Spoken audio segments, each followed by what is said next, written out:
In the name of the Father, and the Son, and the Holy Spirit, one God, amen. Hello, beautiful friends. I'm Natalie. And I'm Claudian. And welcome to Shokran very much, the podcast. And this week's episode is titled Fleeting Gold, The True Meaning of Success.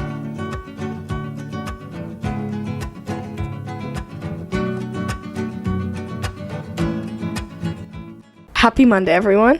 Our guest today is a very interesting person. When we actually were first introduced to him, we had no idea who he was, and that was not a good thing, because when we found out who he was, we really regretted not knowing him. So if you do know him, I'm sure you agree with me, and if you don't, I'm sure you'll be very excited to get to know him alongside us today. Our speaker today is the Associate Athletic Director of Health, Wellness, and Sports Performance at the University of California, Irvine. It's a very long title, but he's also served in a similar capacity on the United States national team and has won several international titles as well as 2 Olympic gold medals. But I think the highlight of his character shines through his service, and that says a lot about him. We are blessed today to be in the presence of John Abdou. How are you, John? I'm doing well. Thank you for having me. Thank you for being on. We're very excited. So we start all our episodes with icebreakers. Sure. Let's do it. Okay. Yeah, let's do it. So if you were going to do like a documentary of your life, who would play you? Oh. A celebrity. It's a good introduction into into ego and false self versus true self, right? So my ego would tell me I'd want it to be like Denzel Washington or Idris Elba or something like that, but in reality it would probably be Popeye Jones or something like that, some old NBA player or something. But that's a good question. Yeah, ideally it would be. I think your height guys would make you an NBA player. Sure. You're very tall. yeah. For an Egyptian. Yeah. Yes. So let's get into it. Yeah. I'm excited. Yeah. Tell us a little bit about yourself for someone who doesn't know you at all. Just a quick glance. Who is John? Yeah. All right, let's see if I can do this in 30 seconds or less. But I was born in Egypt, and we immigrated to the United States, to Houston, Texas, for about 3-4 years, and then moved to Southern California. Been a little bit around Southern California for a little bit, and grew up at St. Mary's Coptic Orthodox Church, one of the original kind of few Coptic Orthodox churches here in Southern California, and grew up doing that, and then grew up there. Then I did my undergrad at UC Irvine as well. Mm-hmm. So I went to UC Irvine as an undergraduate for water polo to play water polo, and after that I started teaching and coaching all over the place, including 6 years I spent in Pennsylvania at Bucknell University, which is literally in central Pennsylvania, kind of in the middle of nowhere. And from there, went on to my last 10 years at USA Water Polo and the last 2 Olympic Games, and now I'm at UC Irvine. And in that time of growing up at St. Mary's Coptic Orthodox Church, I picked up service under the mentorship of many great servants there, and now continue to serve at St. Paul's American Coptic Orthodox Church here in Irvine. That was really good. Yeah, I think perfect. We'll just in glory be to God for yeah, succinct. Yeah, let's just say. Okay, yeah. So what's like your favorite thing about water polo? I feel like it's I think it's a bit underrated. I feel like not a lot of people, especially Egyptians, know much about water polo. So what kind of drew you to it? Yeah, I think what drew me to it, I really wanted to play basketball. I'm like a basketball guy, right? I really wanted to be a hooper, and for a lot of Egyptians, I know you said I'm tall. I'm not tall enough, right? Ideally, I would have been playing basketball my whole life, but I was like an undersized basketball player, but I really liked swimming, and I was like so basically my freshman year in high school, I did basketball team. I was on the basketball team and on the swim team, and then in the summer after my freshman year in high school,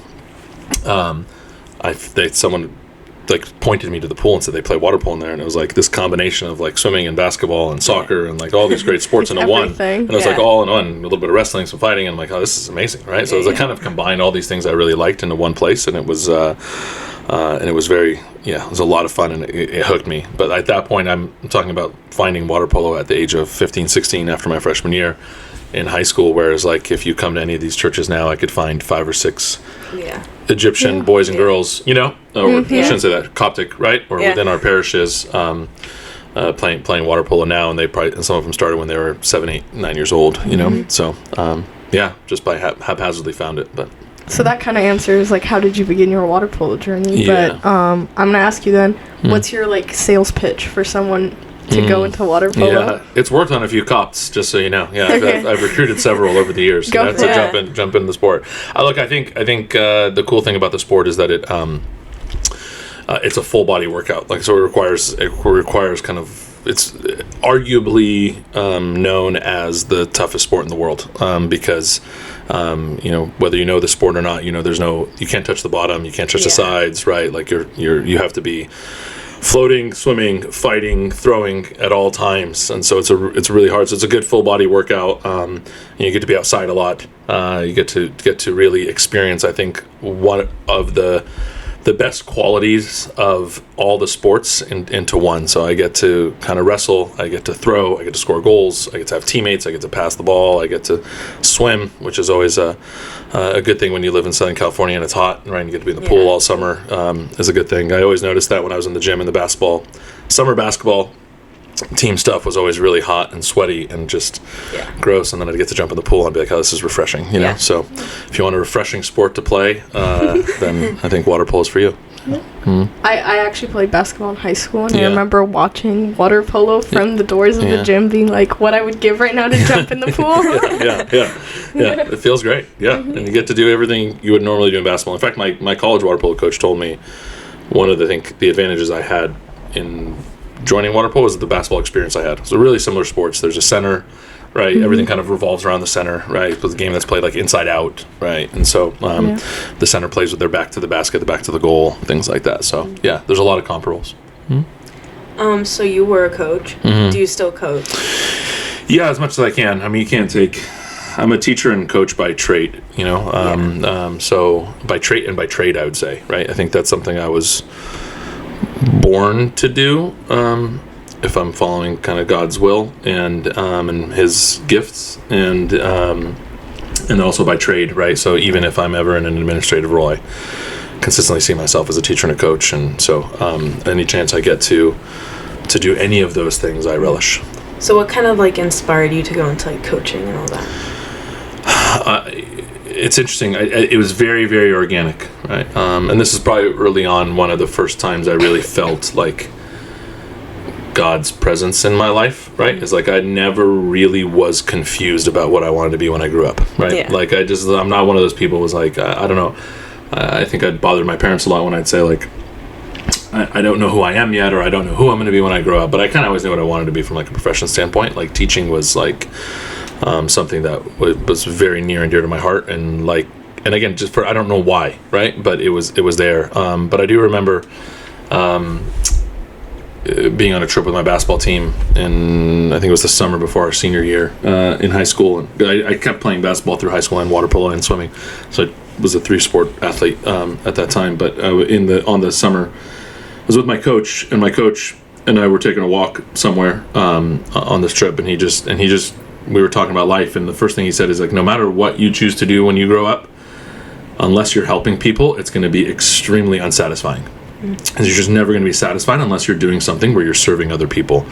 And I was just remember that like really resonating. I already knew I really wanted to be a teacher. I was already kind of going in that, and it just resonated deeply that like, your career better be helping other people, right? And those two better be aligned well, so. So what do you think was like the hardest part about becoming a coach? I think the hardest part is from our perspective, meaning kind of like our diaspora of Coptic Orthodox Christians, mainly first or second generation immigrants coming through here. Is that even like a profession, right? Is that allowed, right? Like, is that okay? Like, is that, right? Like, is this like a career? Like, can you make money off of it, right? And so like the hardest part was like telling my parents what I was going to do, right? Because I tell the story like when I told my dad like I'm going to be a teacher, like I'm going into education, and he goes, "Oh, you're Jean, then so you're choosing to be poor, and I was like, "No, I can make money doing this. I'm gonna be all right. Like, what's the problem, right? Like, what's the problem? I want to be a teacher." And my dad's brother was a great teacher and a professor, and my dad was teaching Sunday school at the time, and all these things, and I'm like, isn't that what we're like supposed to be doing, right? Like teaching, like I see us teaching in the church, like it's okay to also like do that in the kind of secular world as well.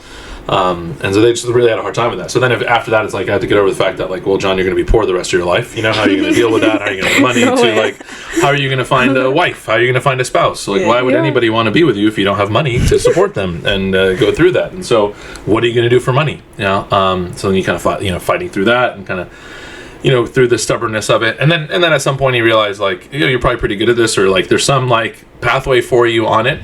And then he'd always kind of like, God rest his soul, kind of jab at me and be like, well, your whole life is in these kids' hands, like these kids it's always in their hands. So I think it was always like this cultural, getting over the cultural barrier of doing it, of not being, a doctor, lawyer, engineer, and like not going down the traditional path. And we have plenty of doctors, lawyers, and engineers. We have a plethora.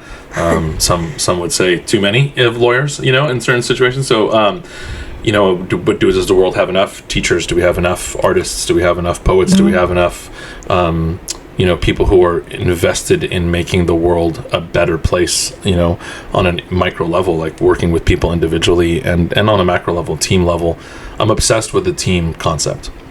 I still am. Like, one of the things I miss most about teaching and coaching is this idea of being with a group of people that intimately to accomplish a goal. There's so many lessons and so many Orthodox Christian lessons and so many just valuable life lessons that you get out of being on a team, like a real team, like a dedicated team. It's a pretty powerful experience.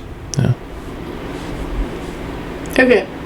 So let's talk about UCI for a minute. Yeah. Yeah, because you said you went there for undergraduate school and then now you're back. How does that feel? Yeah, it's awesome. Yeah, it's fantastic. I would say, yeah, it's amazing. UCI is a really special place, I think, for those of us here in Southern California. I think it really has a nexus point of a lot of things in one place. And it's interesting because, again, same thing culturally. It wasn't my number one choice. I really wanted to go to UC San Diego. I was trying to go to UC San Diego. In fact, like the water polo coach there, I was getting recruited to play, and water polo coach, the head coach there, calls me on a Friday afternoon and says, "Listen, I have a spot for you. You're not going to get accepted on your own. Like, you need to take my admission spot if you're going to come." Kind of mean, though. It's how the game works. It's how the game, Don't hate the player, hate the game. And then he's like, "You got till Monday morning to tell me what's up, right? Like, or you're just going to get denied, or you can't come here." So it's like Friday afternoon, and like I get, this is before cell phones, so I'm having this conversation publicly in my house, right, in front of everybody, and I hang up and tell my parents, like, "Look, I'm ready. I'm ready to commit to UC San Diego. They gave me a little scholarship. Like, I just got to tell them, like, now, like by Monday morning." And then it became an ordeal, right? It became a discussion. Well, San Diego's 2 hours away, right? And San Diego, we were living in Pasadena, Temple City area. Like, how are you gonna drive 2 hours? And it's so close to Mexico. And it's so close to, there's like, the beach and like partying and what's, like, how could you go to UC San Diego? Meanwhile, now we have one of the largest Coptic clubs in America, UC San Diego, right? But this is 20 something years ago. And so they wouldn't let me do it. So Irvine became the like safe choice, right? It became this like safe, like, oh, you can be like 45 to 50 miles away from home. And then you can come home on the weekends and still serve and teach Sunday school and see us and do laundry and get food and come back and forth. And you're only 45, minutes away. But thank God it ended up being the right choice, But it's funny how things work out, and again, the cultural barriers that existed, especially for those of us who immigrated here with our parents at a very young age, right? Who brought a lot of Egypt with us here. It's very different than maybe somewhat of our churches look like now, or maybe your upbringings if your parents spend most of their time here, or I'll speak for myself or my kids. My kids are going to have a very different upbringing, right? Yeah. With an Americanized set of parents. Yeah. So you started by teaching high school and coaching in high school, and then you went to Bucknell University and then Santa Barbara, and then you were everywhere. Then you were like Rio and Tokyo and international. How did you feel? Like, could you have predicted going that far early on in your career? No. Yeah, I mean, you set goals for yourself. Like, I certainly am fortunate that I've and this is a lot to unpack here, right? But over this conversation, we want to keep talking about it, right? I've certainly accomplished a lot of things that, from a worldly standpoint, seem good, right? Or high. You said how you've gone so far in your career. Yeah, I guess by those standards, the answer would be yes. And then from a career standpoint, I set those goals for myself. I didn't think it was going to happen, but I remember like in 2009-ish, 2008-ish, I told my now wife then, I said, hey, my only goal is that I want to go to the Olympics and I want someone else to pay for the ticket. So like, meaning like, I don't care what the role is, right? Like if it means I'm like there to like mop the floors, if I'm there to like, tape ankles, if I'm there to like, hold the caps and balls, like I don't care what the role is. Like I think I've made it. Like I would have like made it in my career if it was somebody else's budget that was paying for my trip there. That means like I have a role at these games, and I accomplished that in 2016, right? And I was like, yeah, I made it, And so like in terms, I didn't think I was ever gonna get that far, and then even then to go there and then blah blah be successful and then keep going like is has a lot more to do with God's will than it does with me, but it has more to do with but it does get me to think, or has caused me to kind of reframe what I believe success is, or like what the definition of success is. So how did you feel when you were in the midst of all these changes? Like when you were in the heart of it, you don't know where you're going, but what did that feel like? It's a lot of uncertainty, right? It's a lot of uncertainty. You have to we talk a lot in sports about like getting comfortable feeling uncomfortable, right? Like you have to really be comfortable just being uncomfortable, right? And you have to get very comfortable with like uncertainty, right? Because like winning is not in your control. Like winning is out of your control, right? That's something that's a byproduct of doing all the right things. You can do all the things right. You can train your butt off. You can do everything perfectly like you're supposed to and still not win, right? Like winning is a byproduct of all kinds of different environmental factors and things like that, right? And so we rarely talk about winning or success. You just talk about what your day-to-day is, like what's the next right move, what's the next step. So you're very like focused on the present moment, which is a good lesson in life and in general, right? Like really focusing on the present, focusing on what's like in front of you, because that's the only thing you can control. And you can, again, we say a lot in sports, like control what you can control, right? Control control the controllables and mean that. So it was a lot of uncertainty, but it was also like those types of high pressure and like high performing situations really teach you a lot. Tell us about your time on the national team. What did it feel like to be involved with water polo at that level? You already said you just wanted to be involved at that level, no matter what your role was, but how did it feel? Not as good as I thought.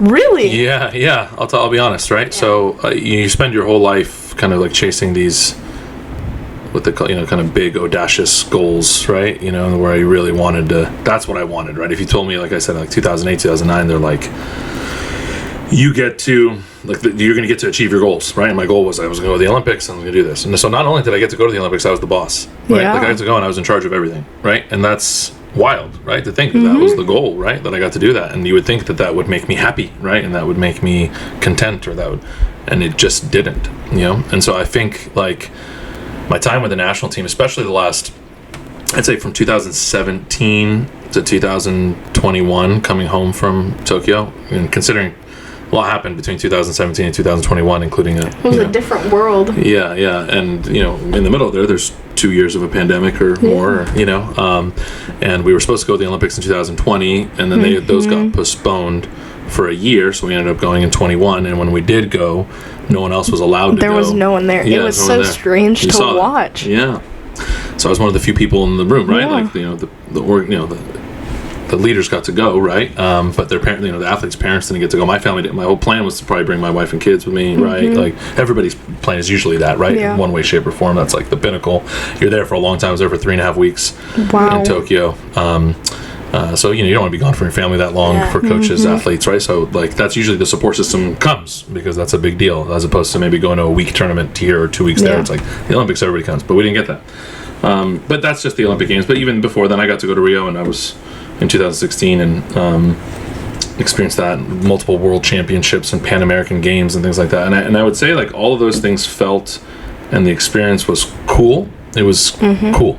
It's like a way to put it. It was neat, It was neat. It was kind of a neat thing, right? Like you'd be at the like, I'd be at like at a gold medal ceremony, or you'd hear your national anthem playing and get emotional, right? Like we win, and then they raise the flag. Like that's cool, right? It was a cool thing, but I would not call it fulfilling. I wouldn't call it joyful.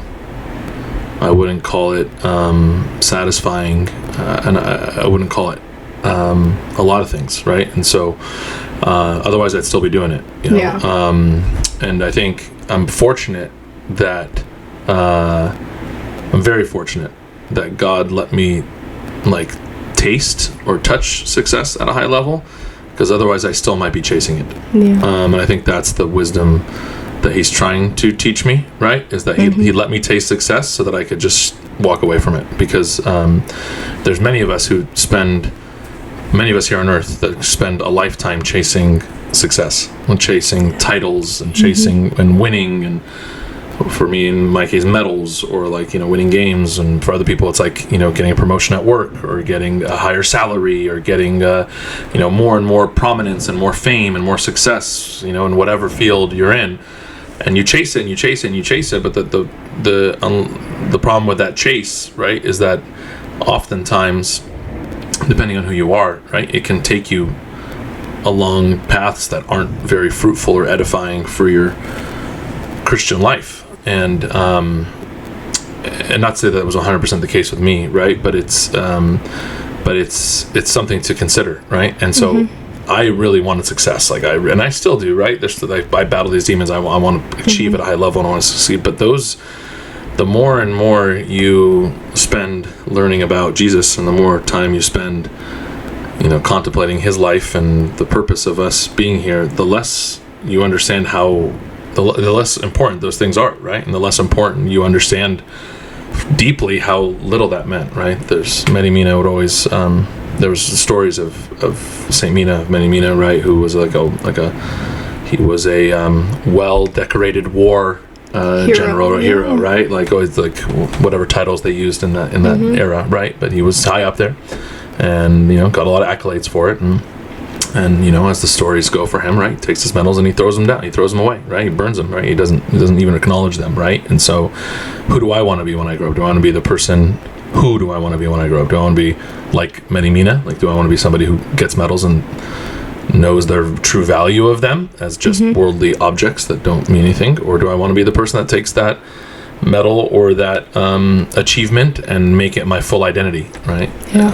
And if I struggled with that time, to answer your question, in the national team, of like, what am I doing here? And like, why am I doing it? And I kept doing it because I was trying to figure it out. But there was a long pathway of like, what am I doing and why am I doing it? And I felt out of place often, right? Imagine being in another country alone, away from your family, not really being on the inner circle of the team, right? Like if you're on the inner circle of the team, you're like there, but the boss is like got to stay a little far away, right? You're only at least good management. This is side note, good management skills for everybody. Don't micromanage your teams and don't over involve yourself when you don't need to be involved, right? But good management would be like, hey, I'm going to come in and out in a like wise way, and in a way that only leaves. So that so many years I'm like traveling the globe in some of these really cool, neat, fun places, but by myself and alone, and just me and my thoughts, and me and God, like walking on a beach in New Zealand by myself, right? Wow. And like that seems cool, and again, on paper, on Instagram, on a picture that I can send back, looks amazing. But like from a spiritual or like introspective way, it really started to weigh heavy on me. If I'm making sense. No, that makes sense. Yeah. What's the coolest place you've been to? The neat places. Yeah. That's a good question. I don't know if I've felt the way I feel when I visited Egypt as a kid, you know, or as a young adult going to Egypt. I don't think I've been anywhere that's made me feel that way, you know. I've always felt a different way, but I've gotten to go to a lot of different places. Maybe New Zealand is the neatest place I've been to, because it's an interesting country, right? And it was so cool that like I went twice. Like I think I went once in like in 1 year, and then I went like almost 9 months later again, because it was just like there was another opportunity to go and to manage and to be a part of something there, and it was it's a very, very interesting. It's a very interesting place. Oceania is an interesting place. New Zealand, Australia, they do weird stuff down there, you know. But but I like it. You know? I like weird. Yeah. So it's cool. So I know we talked about this before we recorded, but I think it would be a little bit helpful if you just explain your role just a little bit on the team. Yeah. So when you're like, when I say like I'm in charge or the boss or whatever, or like or you say performance director, it's essentially akin to being like the general manager of a professional sports team, you know, where that person's kind of in charge of all sport operations. So in a sense, it was a natural transition for me from being a coach into an area where I was managing you know, all aspects of performance for the team, and usually I kind of define that in kind of a circle with the athlete or the team in the middle. It's generally like sports medicine, strength and conditioning, sports psychology, wellness, you know, our analytics, you know, research, all the different things that can touch the athletes, in nutrition. I missed that part, you know, all of those kind of things that like trying to manage all of that in an integrative way so the athletes can achieve at their highest level, right? So so I create environments and teams and staff to help support competitive athletes and teams. Before I hand it over to Natalie, I know I'm sorry, but do you have any fun stories from your time at the Olympics? I'm sure I do. There's always good storytelling. I mean, like I'm not gonna lie. There was times there was fun, right? I certainly had fun at different times, but I think we again, I'm probably getting older now, right? And like thinking about things more, and there's certainly like, I don't want to call it a midlife crisis or anything like that, but you know, feel free to call it that. But it's there's usually an inflection point in people's lives where like they've served in their careers for like 20 years, right? So I started working right when I graduated from college. Like right when I graduated from college, I started working, and I was 21 when I graduated. I was a young graduate from college. So then to be in my mid 40s now, like, and say that I've been in the workforce for 20 plus years. And then, you know, you're going to be in the workforce for 40 years or whatever, right? This is like, I've passed halftime, right? So now, like, you got to think of like what the second half of your career is going to be like.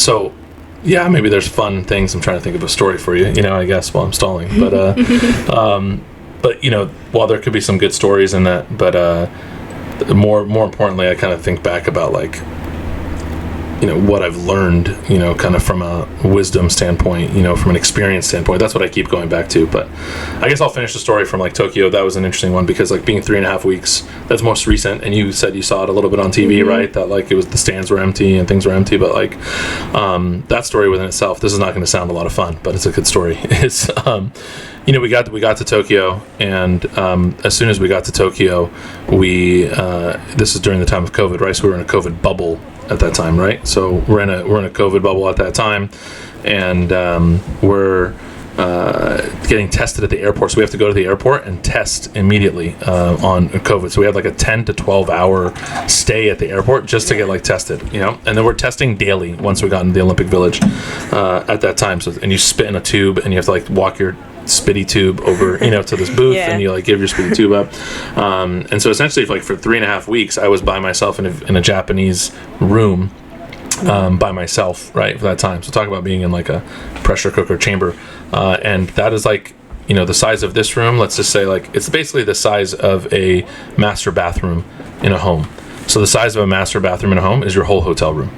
Right, so like there's like a little bed on the side, there's a sink, a toilet. This room for like 3.5 weeks, and that was like probably one of the most mentally stressful, emotionally stressful, right, spiritually stressful moment. And you can't go anywhere, by the way, because the reason I say you're stuck in that room, again, you're in a COVID bubble. So if you break the bubble, they're like tracking your location on your phone, right, at all times. That's so creepy. Yeah, if they catch you walking around outside, you'll get reported, you know, like walking outside. Yeah, like you got to be like inside like most of the day. If you're walking out, it's like to get to the next transportation thing to come. So like it was a very strict.